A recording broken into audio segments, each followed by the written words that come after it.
Protect your car with 3W Liners all-weather floor mats. Made from durable materials like TPE and rubber, our mats are designed to withstand rain, snow, and mud with deep grooves to trap dirt and liquids. For a custom fit and advanced protection, visit 3W Liners. That's the number 3, WLINERS.com today.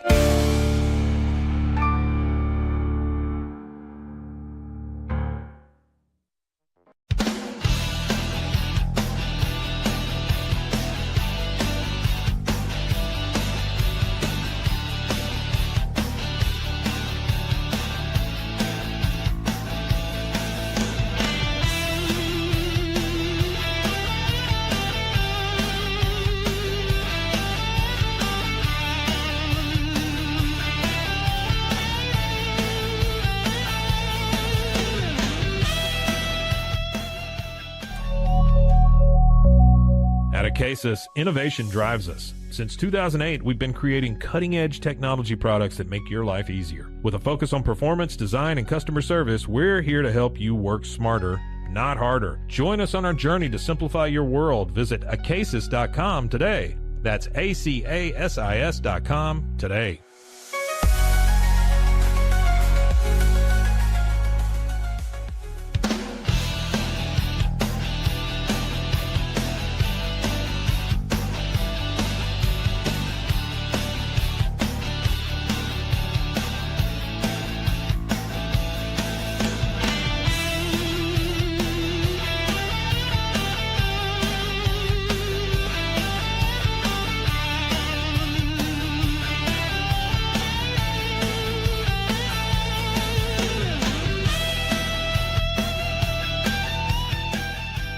Farmhounds offers natural treats and chews made with quality products that support family farms, regenerative agriculture, and humane farming practices.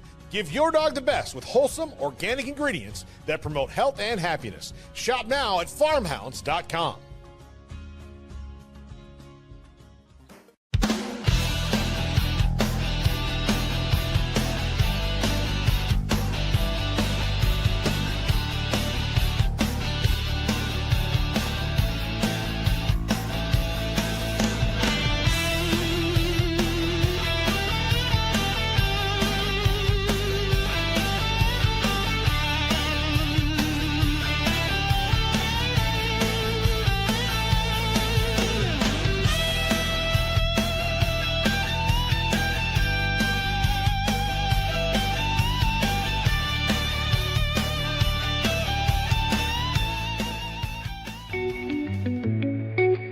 Unlock a world of convenience with Mully Box, your one-stop solution for personalized subscription boxes delivered right to your door.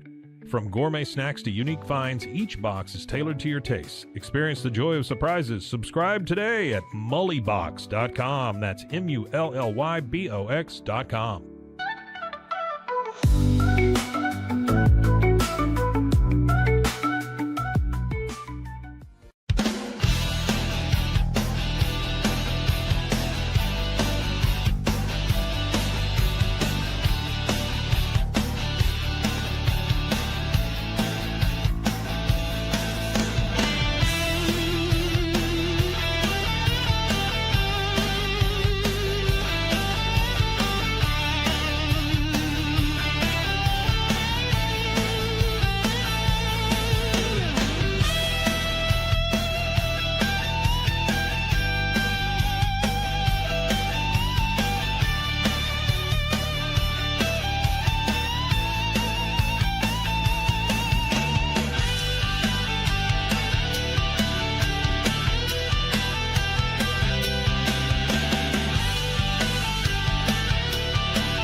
We are Rogue Media Sports.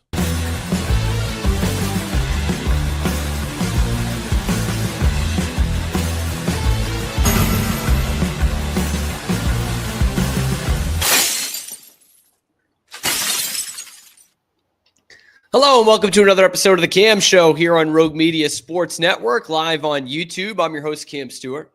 Zach Burke behind the glass, keeping us on the air. We're going to hear a lot from Zach today. Trust me. It's a Thursday that feels like a Friday. We are live on YouTube, just as we are every weekday, and then available wherever you get your podcasts as well. So check out, if you haven't seen the channel already, check out the other YouTube videos talking Bruins, Red Sox, Patriots, everything going on in the world of Boston sports that you don't have to touch that sports talk radio dial. God forbid. We don't want that. Anyway, today we are talking about the missing piece that not a lot of people are talking about with this Red Sox team that legitimately could put them over the top. There's been one guy that has completely changed his game from last year, and he is the reason why the Red Sox can be legit World Series contenders as we enter the final month of the regular season. Plus, the Patriots dropped new uniforms, much anticipated, much divisive.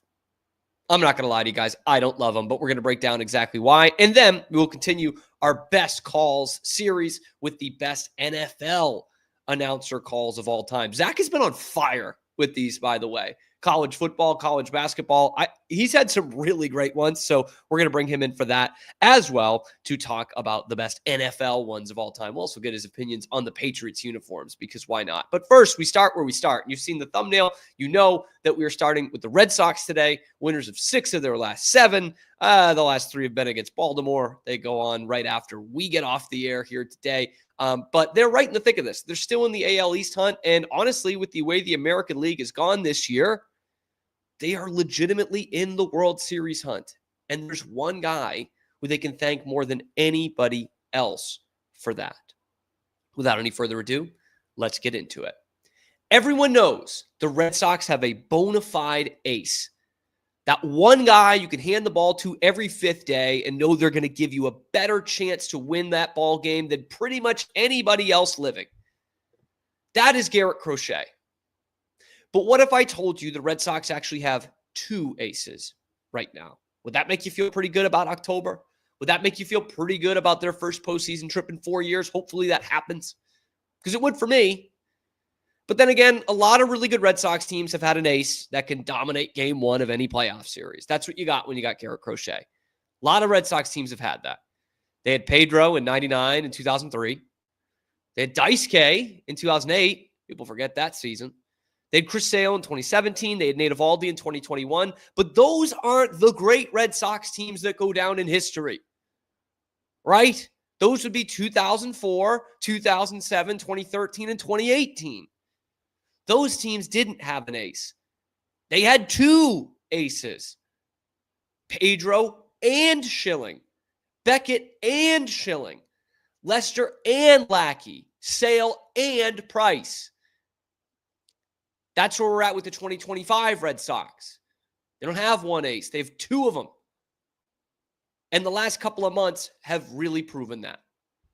Because Brayan Bello is the player on this Red Sox team that can take them from a young, playoff-hungry team to a legit World Series contender in the American League. Bello's transformation this year has been one of the most promising signs I would say the Red Sox have had in their starting pitching development in 15 years, almost 20. No one's really talking about him because the conversation in the Cy Young race is Garrett Crochet and Tarek Skubal. Conversation around the Red Sox is Roman Anthony and Alex Bregman.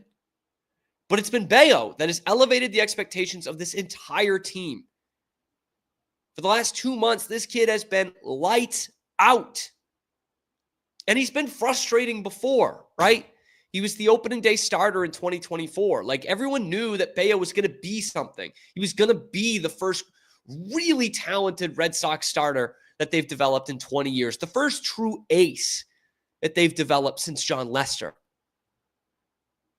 And honestly, through the first couple of years, it had the promise, but didn't exactly have the results. He looked a lot more like Clay Buchholz, another pitcher they developed, who was meh, than he was John Lester. But that's changed in 2025. In 15 starts since the beginning of June, Brayan Bello has 12 quality starts and a 2.75 ERA. That's 5th best in the majors in that span.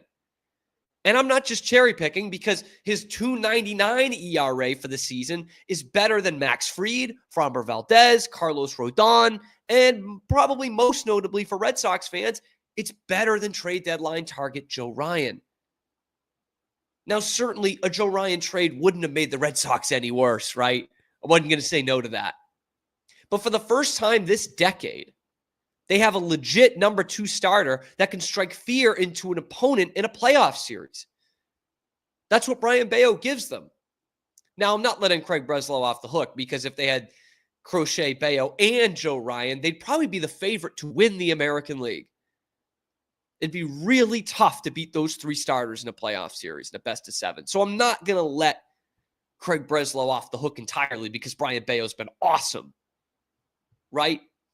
But it is worth appreciating how much Bello has grown because what's crazy is how he got there this year. Because growing up and coming through the system, he was constantly compared to Pedro Martinez. And of course, being signed by the Red Sox and coming out of the Dominican Republic certainly doesn't help that narrative, right? It only boosts it. Doesn't help kind of ease the pain off his shoulders, the weight off his shoulders. And it was because Bello, obviously a Dominican kid, not the biggest guy in the world, but can throw hard, and he was a swing and miss guy. He was a power pitcher. Even as recently as last year, that's what he was. Guy who had a lot of whiffs, had a lot of strikeouts. But because of that, put a lot of guys on base. He didn't go deep into games, and he struggled with lineups the third time through the order. That's where Bello started to look more like Clay Buchholz than he did John Lester. Couldn't trust him going in through that third time around the order. The splits were gross. And you can't have an ace that doesn't go into the 6th inning, 7th inning. You can't have it. Well, how about this? In his last 16 starts, Bello has failed to make the 6th inning just once. He did that 11 times in 30 starts last year. More than a third of his starts. And by the way, I had to draw a line somewhere because there were a bunch that were 5 1/3. A bunch. That was more than half his starts were 5 1/3 or lower. And again, he's done it by changing the way he pitches.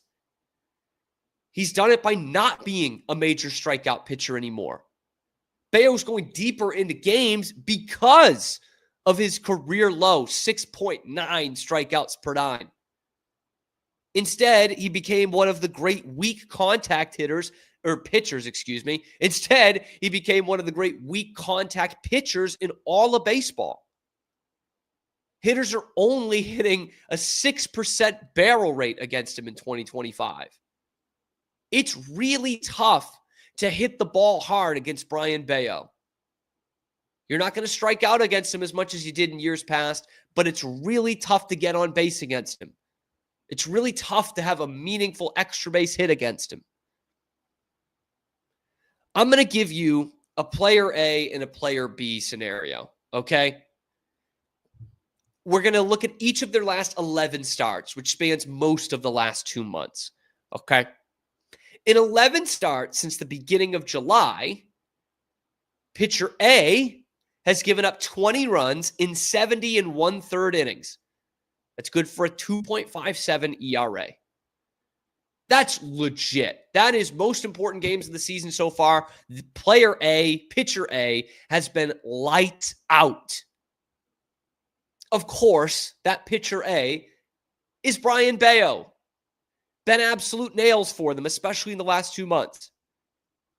In that same time span, in 11 starts, pitcher B has given up 20 runs in 70 innings. Same amount of earned runs in a third of an inning less than Brayan Bello. That pitcher B is none other than Garrett Crochet, the guy who could well win the American League Cy Young Award this year. At worst, he'll finish second. In the dog days, the last 11 starts, they have been identical. Garrett Crochet, Brayan Bello, ace 1, ace 2. That's what makes this Red Sox team scary different. It's not just one ace. You've had legitimately two of the best starting pitchers in the game the last 2 months. And oh, by the way, Lucas Giolito's been pretty good too. Not for nothing. I worry about the innings, just like I do for Crochet with Giolito coming off Tommy John. I do. But he's been pretty legit, and he shoved the other night. And Bello shoved last night in an effort where he doesn't even get the win because the Red Sox win it in the 9th inning. 6 2/3, 1 earned run, 6 strikeouts, 11 ground balls. In 3 of his last 6 starts, he's had double-digit ground balls. To me, that is more important to me than the strikeouts. It really is. And you want to do the same thing where we go back the last 11 starts for him? He has had double-digit ground ball outings in, quick math here, 7 of his last 11 starts. The kid has completely transformed himself. And that ERA just keeps going down. Every start. He's under 3, 15th best in the majors. 2 aces, man. That is something that AL teams should fear in the postseason. The kid who was being called Mini Pedro growing up and through the system is starting to take on the look of Pedro Martinez here.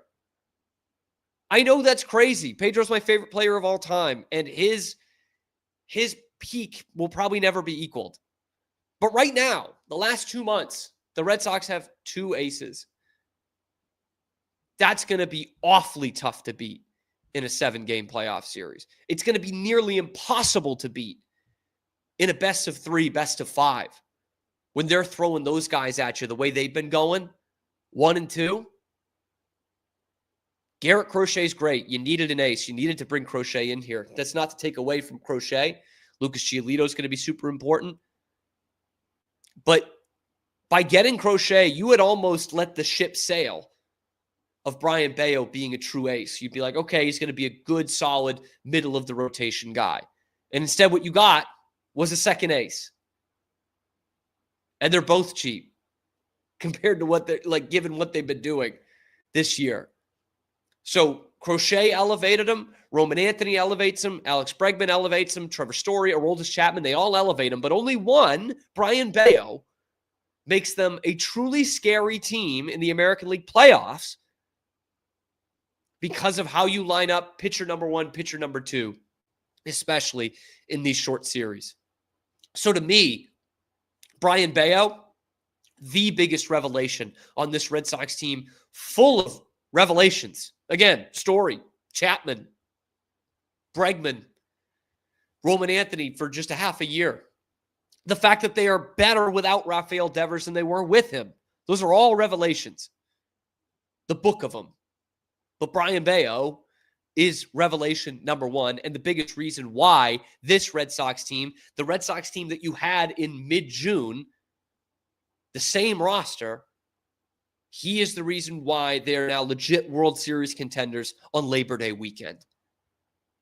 But let me know what you think in the comment section below. Be sure to like the video, subscribe to the channel. It's coming at you every weekday live at high noon Eastern time, and then wherever you get your podcasts as well. We talk Boston sports and nothing but on this channel so that you don't have to touch that sports talk radio dial. I'm your host, Cam Stewart. Zach Burke keeps us on the air 5 days a week. Again, here on YouTube and then wherever you get your podcasts as well, talking nothing but Boston sports. Coming up next, we're going to take a look at the Patriots uniforms a little bit because, oh, by the way, one hell of a matchup we could have tomorrow night, which really sucks. It's one of the few games I cannot go to Fenway. We could have the Major League debut of Peyton Tolle tomorrow night, the next Red Sox great pitching prospect against the best pitcher in baseball, full stop, Paul Skeens, on a Friday night at Fenway. Boy, will that be electric if that's how it plays out, wearing the Fenway greens. That's going to be awesome. Fenway greens, rock. Okay, the Red Sox went with new uniforms this year, and they nailed it. The Patriots are unveiling their new rivalry uniforms for 2025, and, well, I'll tell you whether they nailed it or not. Next on The Cam Show. We'll be right back after these quick words from our sponsors. This is Rogue Media Network. Tervis is all about staying hydrated with style and durability. You can trust Tervis tumblers to keep your drinks the perfect temperature, hot or cold, for hours. From the classic insulated tumblers to sleek stainless steel water bottles, each product is built to last and comes in endless designs to match your personality. Stay refreshed and express yourself with Tervis. Visit tervis.com today and find your perfect tumbler. Since our founding, we've been revolutionizing hair removal with cutting-edge technology and a commitment to empowerment. The U-Like Air 3, launched in 2023, ushers in a new era of sapphire ice cooling technology, offering nearly painless hair reduction in just 3 weeks. Experience the future of hair removal today at ulike.com, because at U-Like, beauty is about looking and feeling good. That's ulike.com. U-Like. With Ease US, make studio-quality voiceovers for your videos online in over 149 languages and dialects, featuring 468 natural AI voices. Customize the volume, mood, and pauses to perfectly match your content. Plus, capture high-quality videos with no watermark. Record your screen, webcam, and voice, and save them instantly to your computer. Never been easier to create professional-grade videos and voiceovers. Try it today at easeus.com. That's EASEUS.com. Ease US.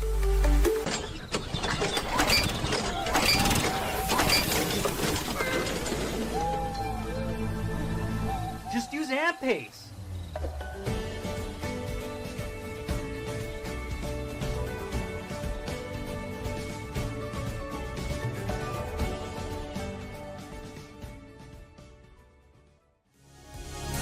AMP-Pace.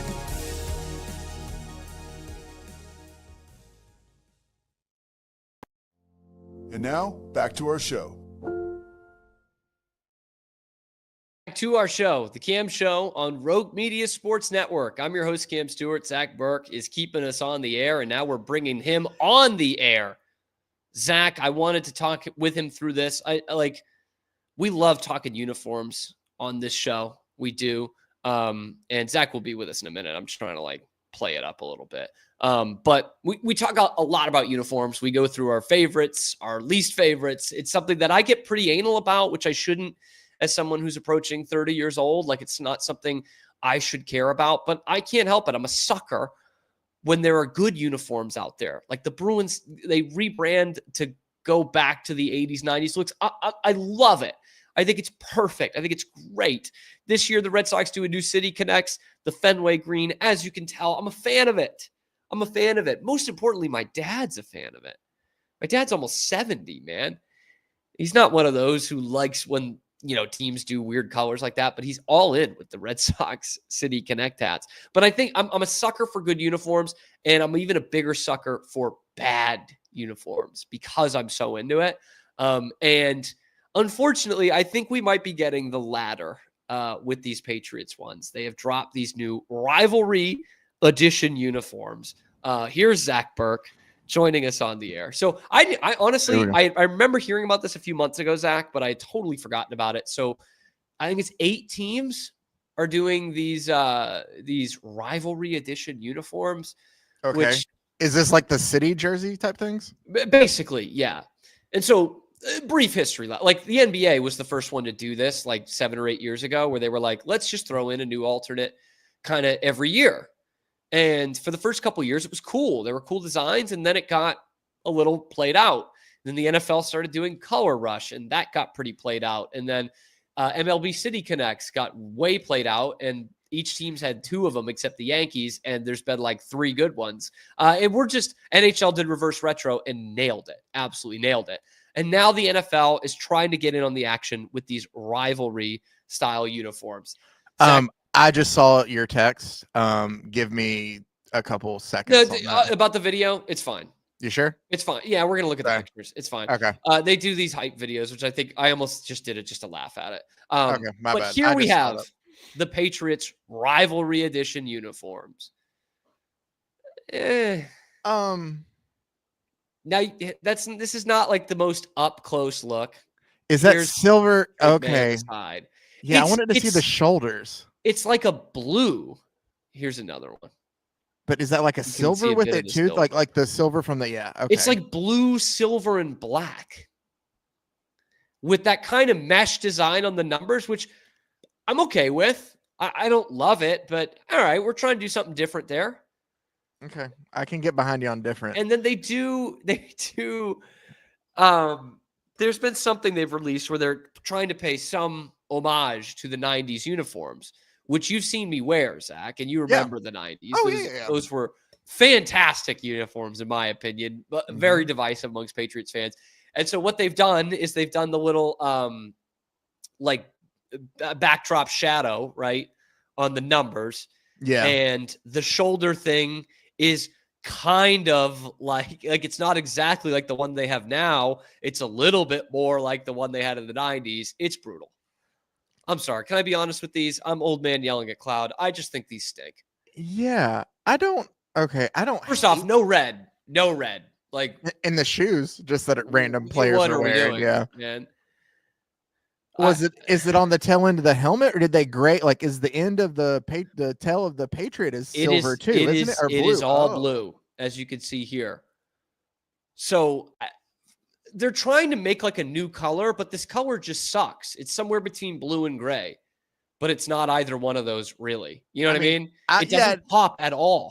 No, Speaking I get that. Pop So that it's funny. I had this conversation. It's hilarious, with somebody, because like, and I know they've changed it already, but like Cracker Barrel of like the changing their logo here recently. Yes. But to me, it just very much. Oh well, here's the thing. We talked about King of the Hill the other day because Hank and Peggy have that same conversation of like every place starts to kind of look like it's very generic and just very like there's a style that jerseys are moving towards too, that they want this modern stylistic look that I get what they're going for, but it kind of almost blands it out in a way. And I don't mean bland it out like with the pot, but it just makes everything look so the same. Like this is what it makes sense. This is what those jerseys should look like then.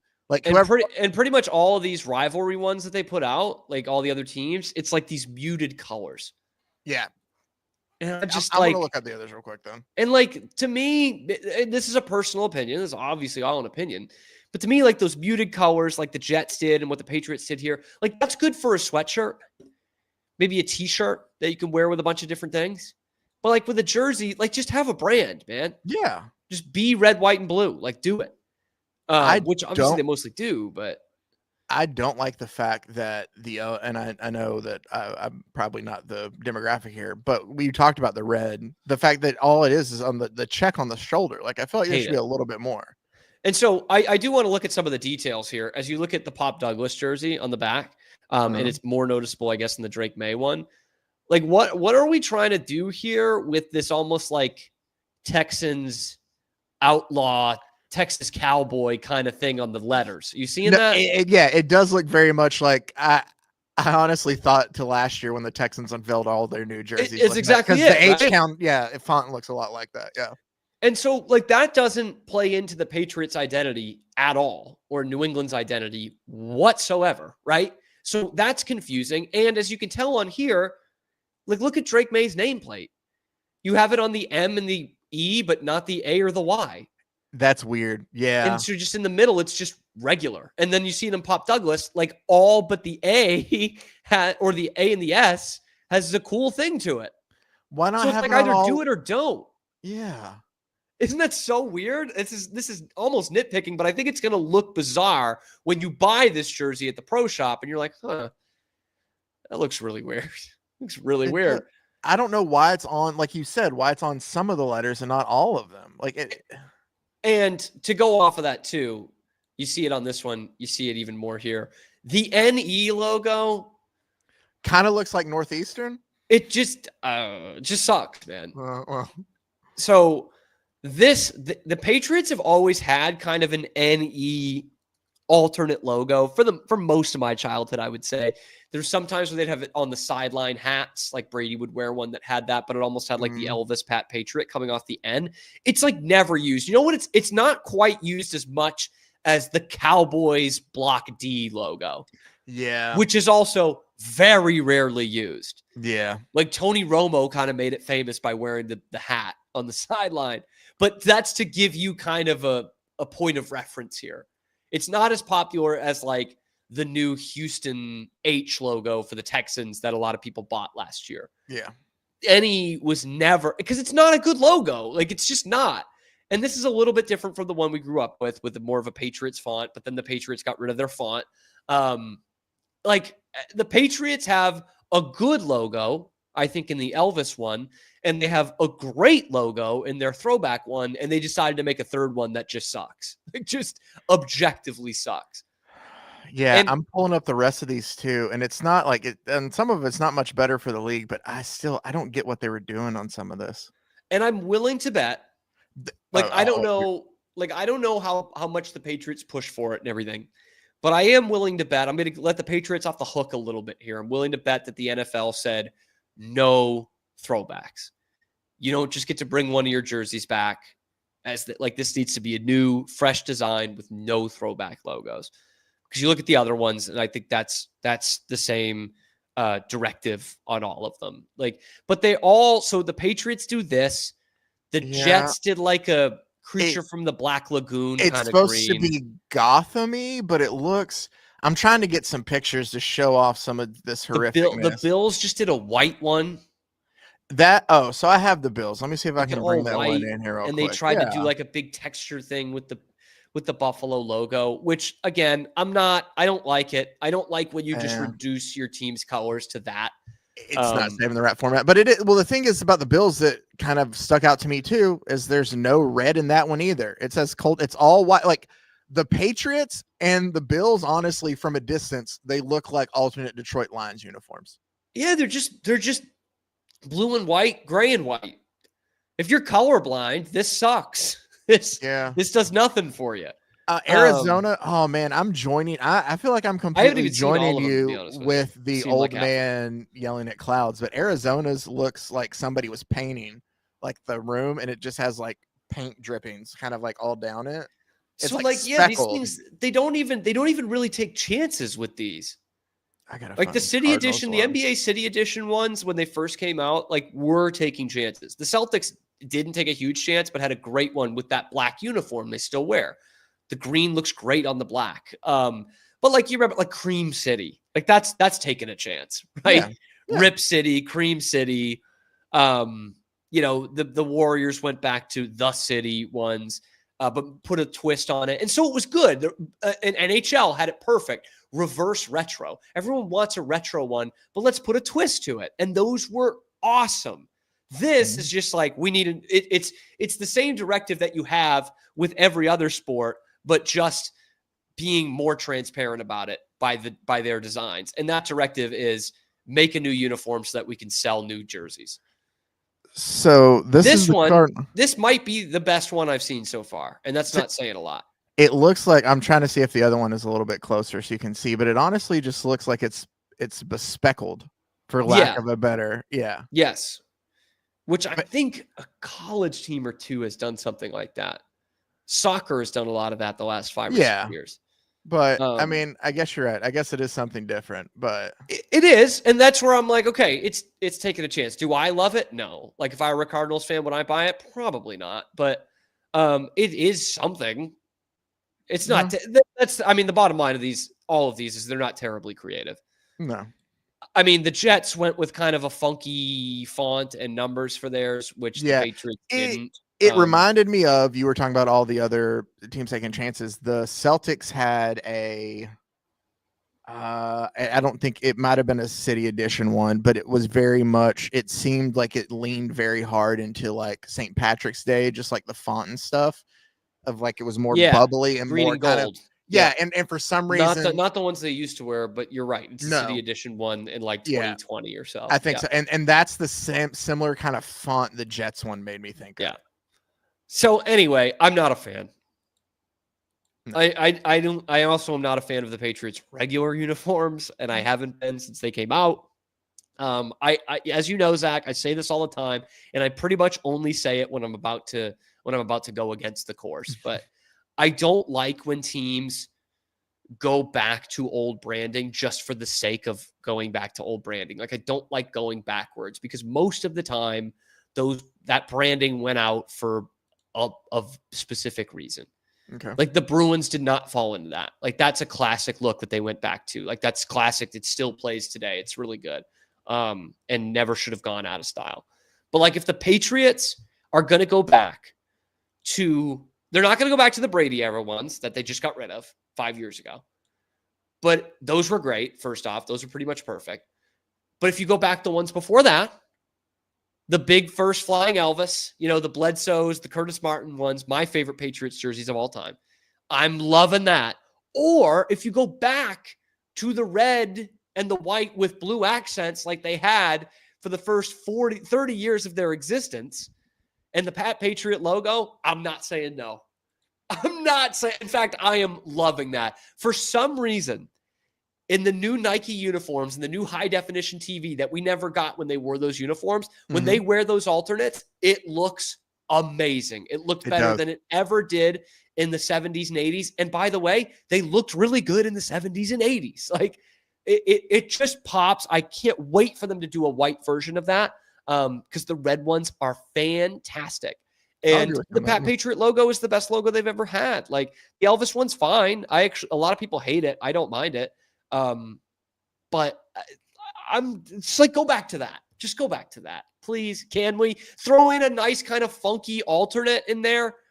You know, maybe you do a royal blue one that's in the vein of the Pat Patriot uniforms. I don't know. These just, they stink for me. These do absolutely nothing. If I had to grade it on a scale of 1 to 10, it would genuinely be like, for me, like a 1.5. Like there's nothing horribly offensive about this jersey, but there's literally not one thing about it that I like. Not one thing about this uniform that I like. I think a white Patriots helmet could be cool, and it certainly is with the Pat Patriot logo, but then you took out of all the color out of the logo, so it doesn't pop at all. I think it sucks. I think they're going to wear it once or twice. I think it absolutely sucks. So. Yeah, I'll give it a little bit better. I'll give it a 4. Like, I don't hate it as much as everything, but I do feel like they just kind of like, you know, neutered their typical color scheme to kind of create these jerseys. So it doesn't really pop. It's kind of bland and it feels monotone, like monochromatic, and just kind of like, I don't know. It doesn't do much for me. We gotta talk about some good NFL stuff, Zach. That's what we gotta do. So coming up next, we're gonna go over the greatest NFL announcer calls in history. That's next on the Cam Show. We'll be right back after these quick words from our sponsors. This is Rogue Media Network. Protect your online privacy with NordVPN. Browse securely, access content from anywhere, and keep your data safe with military-grade encryption. Whether at home or on the go, NordVPN ensures your digital freedom. Stay secure. Download NordVPN today at nordvpn.com. That's NORDVPN.com.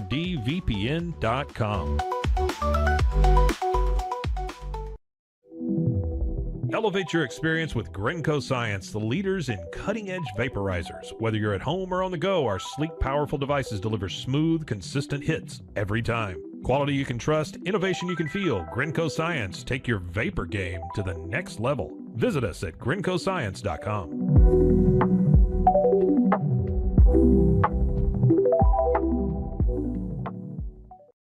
It all began with a simple idea, cutting handles off old ski sticks to create better pull-up bars. This sparked the creation of the revolutionary Angles 90 handles. After testing over 70 prototypes with 300 athletes, our patented handles were launched in 2018. We continue to push the boundaries of strength training. Join us in making your training more natural and effective. Visit Angles90.com to learn more and revolutionize your workout. Dive into adventure with Scuba.com, your ultimate destination for top-tier scuba and snorkeling gear. With over 20 years of experience, our expert staff, who've dived everywhere from the Galapagos to the Maldives, provides personalized advice to help you find the perfect gear for any underwater journey. Shop leading brands like GoPro, Aqualung, and Scuba Pro. Whether you're a beginner or a pro, trust Scuba.com for the best in diving equipment and expert guidance. Explore now at Scuba.com. That's SCUBA.com. Scuba.com. And now, back to our show.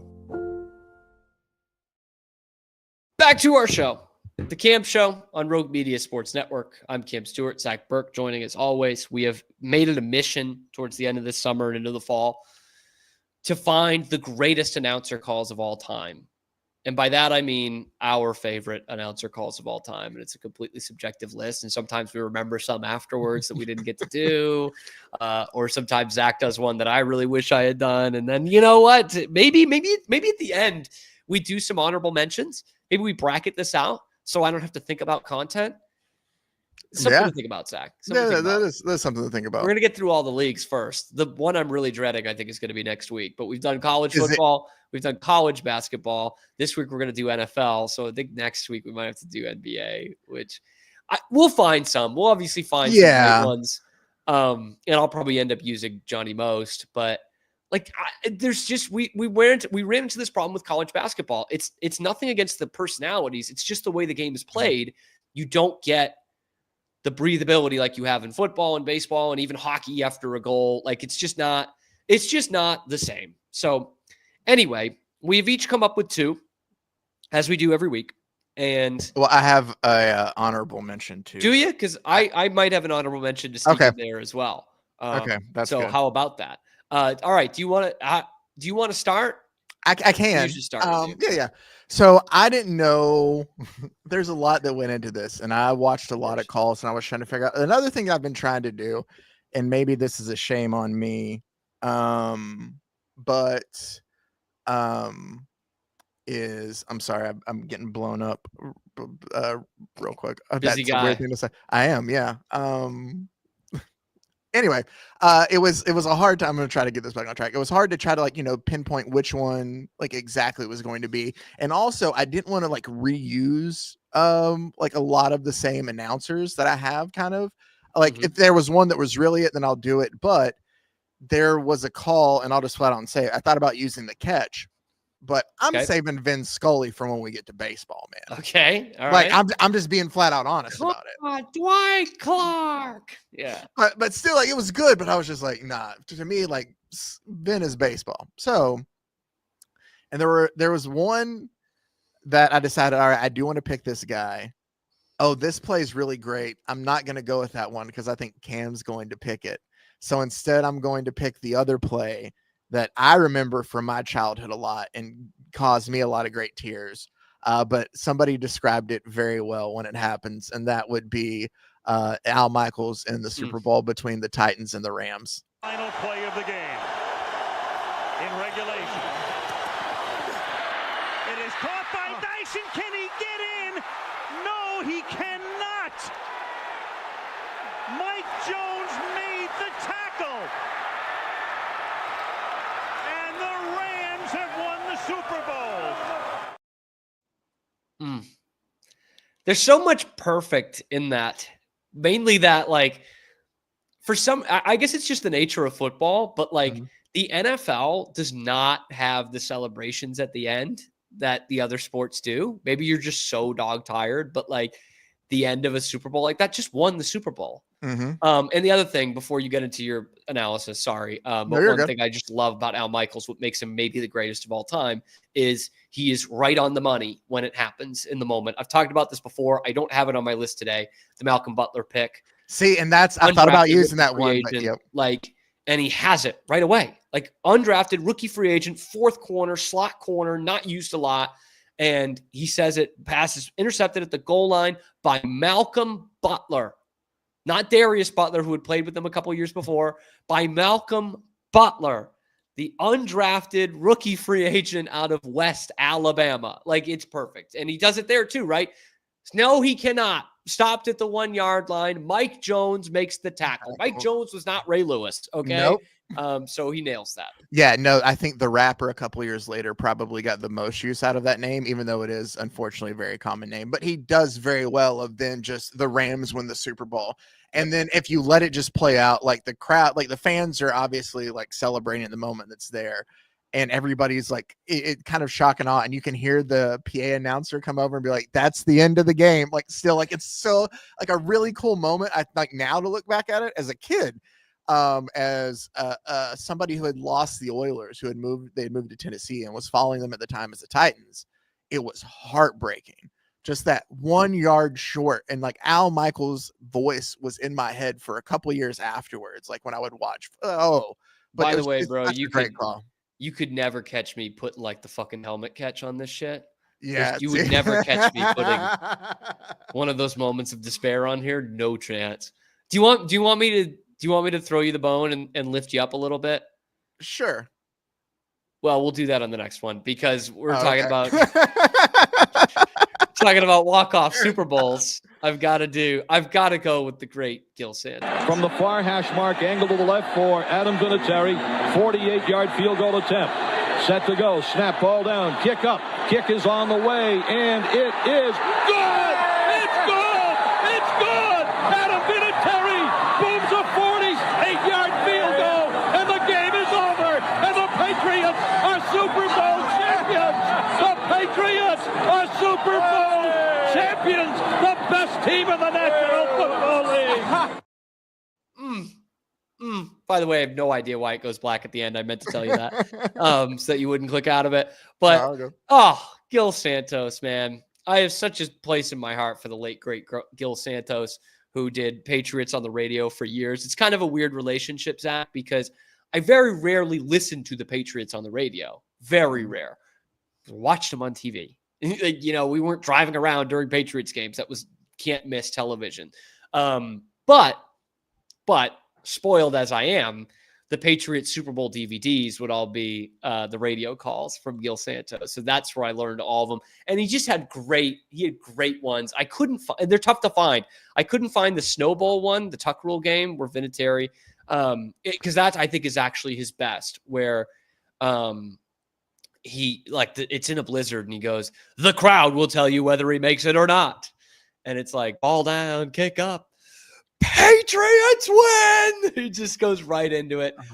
He's the best, man. And this was obviously like the peak moment of excitement. He almost says 47-yard field goal, but he says it's a 48-yard field goal. The best team in the National Football League. It kind of conveys all the shock that was around that team, the Cinderella story of that team. So I could have used 20 Gil Santos ones after the Tuck Rule, before the Steelers AFC Championship game, in the pregame where he says, despite the prognostications of their doom, I am happy to report that the Patriots have made it to Pittsburgh and will take the field against the Steelers. It's great. Like, just stuff like that was great. So Gil Santos, Super Bowl 36, could not have it on there. He's had a couple 38 ones too. I'm a little, oh my goodness. I just realized that I think we have the same one.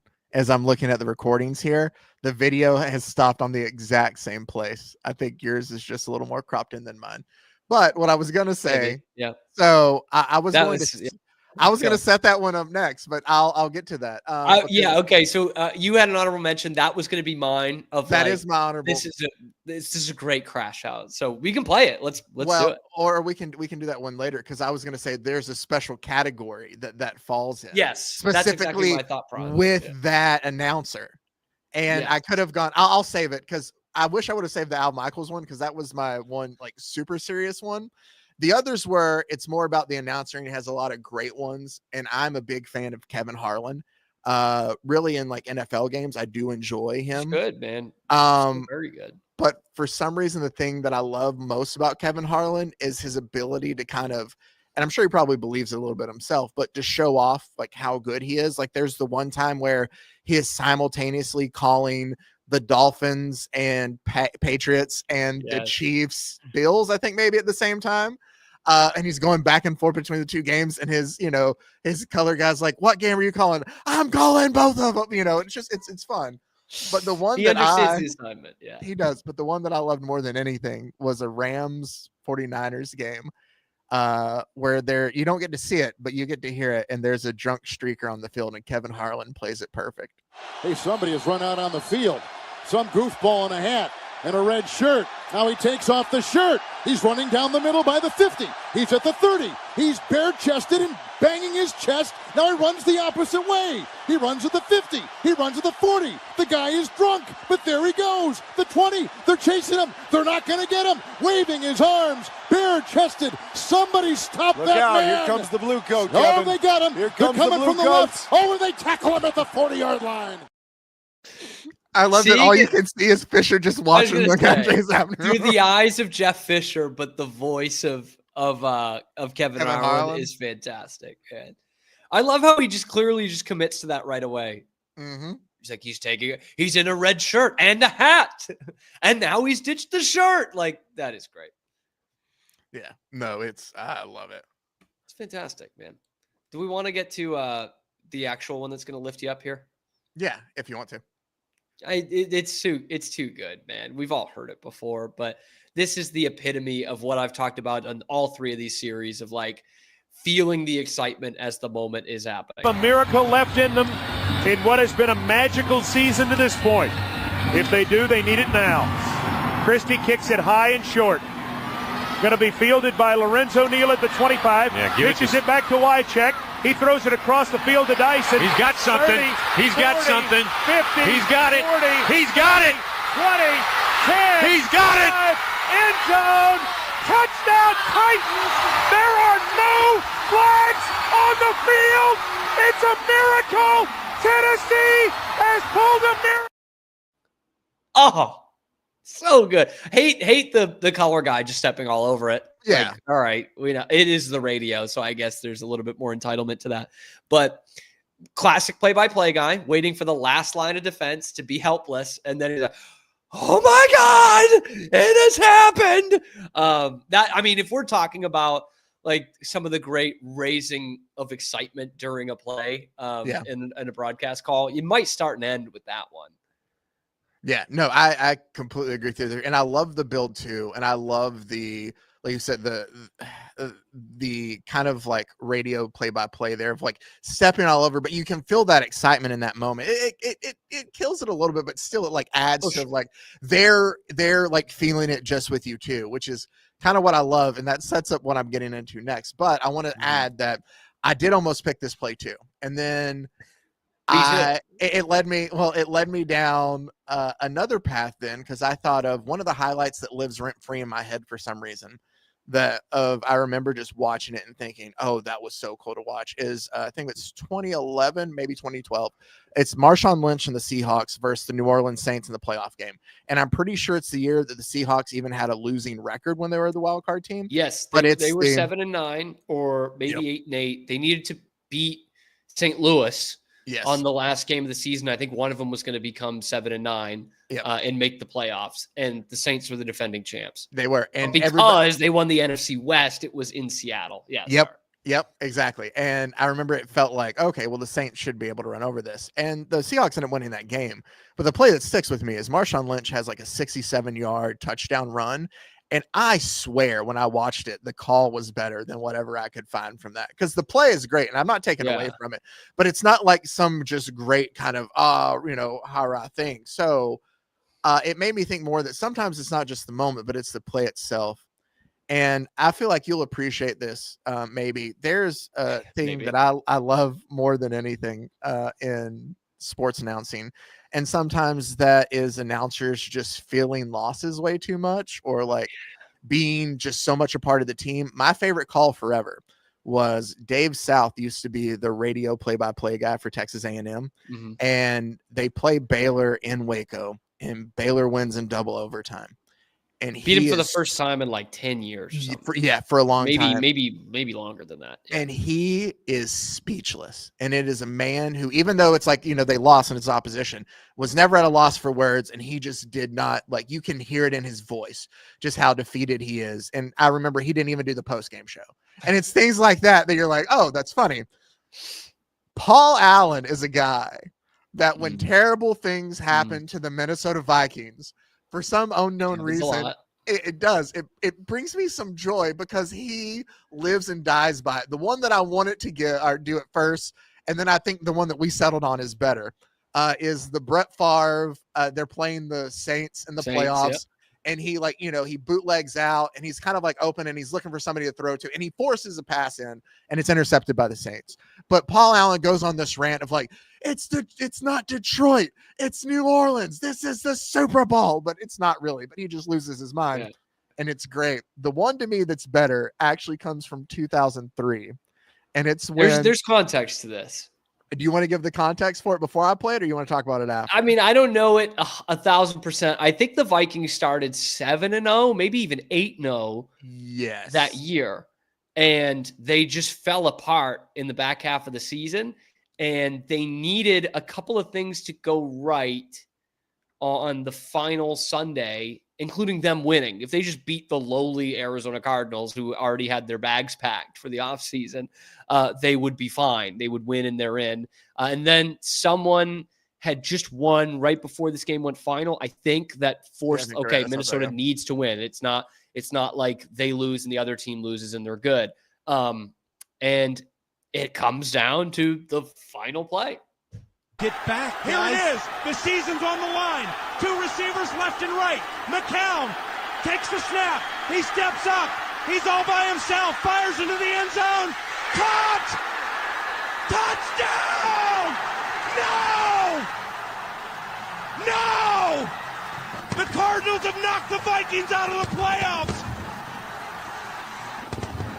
I believe it was caught by Nate Poole. He's being mugged by his Cardinal teammates. They're Minnesota Vikings crying on the field. I didn't see him crying, but according to Paul Allen, they are. Paul could see it. He could. Well, I love just the angry scowl of the players as you get, they're crying on the field. And he's just kind of like, no, we're kind of more like, what's up with this bullshit? But all right. Oh, man. No. Because I feel like that could be me someday. Yeah. And it's those we've all had those kind of games where it's just like, it's impossible. And it's somehow possible and it's going to fucking ruin you. Like if that happens with me, just as a Vikings fan, like I'm worried about legitimately breaking a window in my house. Like, yeah, I am not in control of my own devices after that.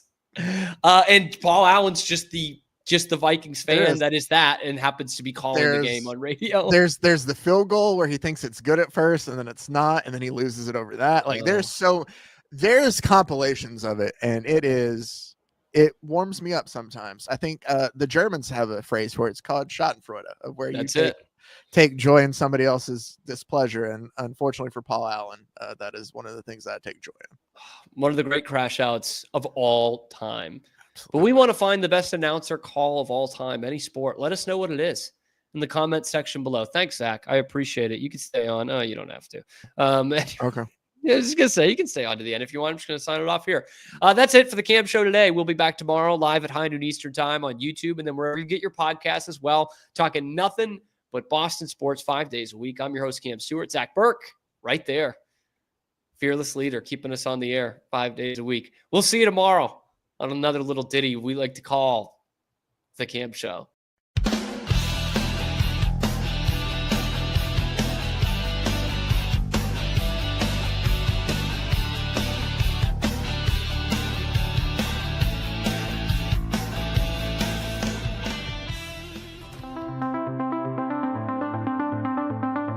Transform your workspace with Hanomi Ergonomics. From adjustable chairs to standing desks, we provide solutions for comfort and productivity, whether at home or in the office.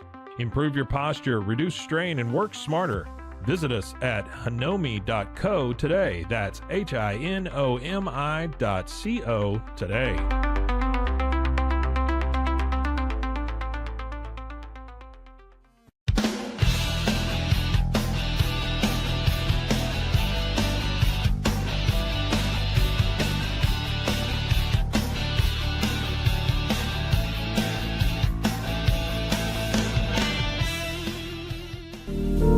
Experience the future of secure private cloud storage with Internix. Protect your files with end-to-end encryption, ensuring your data stays private and accessible only to you.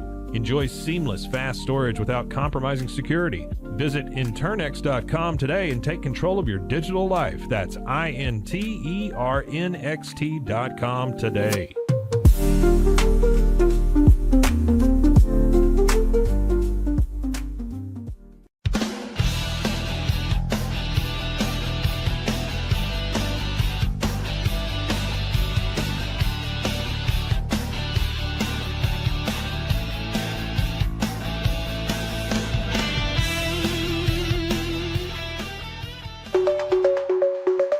Protect your online privacy with NordVPN. Browse securely, access content from anywhere, and keep your data safe with military-grade encryption. Whether at home or on the go, NordVPN ensures your digital freedom. Stay secure. Download NordVPN today at nordvpn.com. That's NORDVPN.com.